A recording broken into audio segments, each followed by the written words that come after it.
देशाचे पंतप्रधान नरेंद्र मोदी यांच्या हस्ते साईबाबा संस्थांच्या नवीन वातानुकूलित दर्शन रांगेचं लोकार्पण झाल्यानंतर जी जुनी रांग होती ती आता काढण्यात आलेली आहे। आता मी त्याच ठिकाणी आहे, ज्या ठिकाणी जर आपण दृश्य पाहिलं तर याच ठिकाणी जी जुनी दर्शन रांग आहे ती होती आणि याच ठिकाणाहून साई भक्त हे साई मंदिरात जात होते। मात्र नवीन दर्शन लाईन सुरू झालेली आहे आणि जुनी दर्शन लाईन जी आहे ती पिंपळवाडी रस्त्यावर होती, ती पालिकेच्या रस्त्यावर होती, ती रिकामी करावी, रस्ता खुला करावा अशी मागणी सुद्धा गेल्या अनेक दिवसांपासून शिर्डी ग्रामस्थ करत होते। अखेर त्या दृष्टीने आता तयारी सुरू झालेली आहे, दर्शन रांग काढण्यात आलेली आहे आणि निश्चितच हा रस्ता लवकरच आता सर्व साई भक्तांना सुद्धा वापरण्यात येणार। काही ग्रामस्थ आपल्या बरोबर आहेत, काय तुमची मागणी होती आणि आता काय त्याच्यावर तुमचं मत आहे? गेल्या 19 वर्षापासून हा रस्ता वाहतुकीसाठी बंद होता।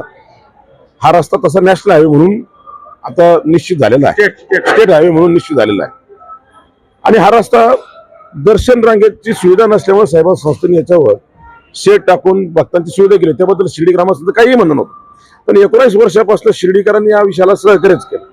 परंतु आता नुकतंच आदरणीय देशाचे पंतप्रधान नरेंद्र मोदी साहेबांच्या हस्ते दर्शन रांगेचं उद्घाटन झालं, दर्शन रांग सुरू झाली म्हणून हा रस्ता लवकरात लवकर भक्तांसाठी, शिर्डी ग्रामासाठी, पूर्व भागात जाणाऱ्या लोकांसाठी खुला करावा अशी आमची अनेक वर्षाची मागणी होती। सर्व शिर्डीकर याच्यासाठी आग्रही होते। आता दर्शन रांग सुरू झाली, हा रस्ता खुला करण्यात यावा आणि वाहतुकीसाठी आणि भक्तांसाठी खुला करण्यात यावा ही मागणी आता संस्थांनी काम सुरू केलेलं आहे।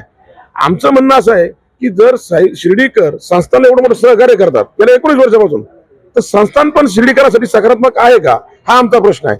म्हणून शिर्डी साईबाबा संस्थानला विश्वस्त म्हणून नियुक्त होणं अतिशय गरजेचं आहे, कारण अधिकारी आहेत त्यांचं काम करतायत, परंतु खरी परिस्थिती समजून घेतली गेली पाहिजे, तसं होत नाही, सकारात्मक पाहिलं जात नाही। म्हणून लवकरात लवकर शिर्डी संस्थानला विश्वास म्हणून यावं ही आमची आता मागणी आहे।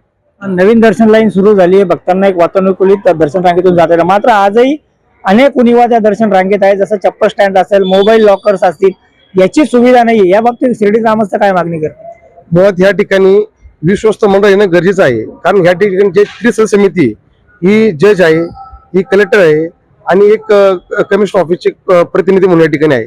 या लोकांना कुठल्या प्रकारचं खालचं ग्राउंडचं नॉलेज नाही। हे लोक आल्यानंतर फक्त प्रशासन बघतात। यांनी प्रामुख्याने हे बघितलं पाहिजे का भक्तांना, गावकऱ्यांना इथं कशा पद्धतीने टॅकल केलं पाहिजे आणि त्यांना समस्या सोडवण्याचं काम त्यांनी केलं पाहिजे। पण ते देखील फक्त 4 भिंतीतून मिटिंग करतात आणि मिटिंग केल्यानंतर ते इथून निघून जातात।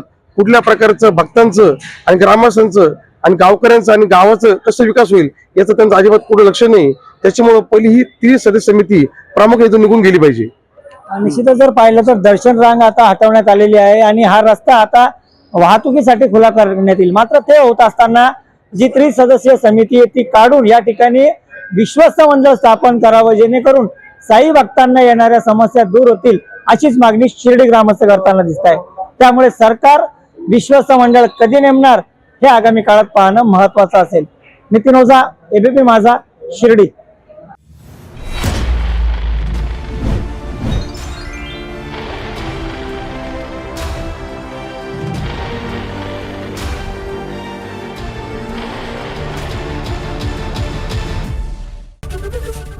एबीपी माझा, उघडा डोळे बघा नीट।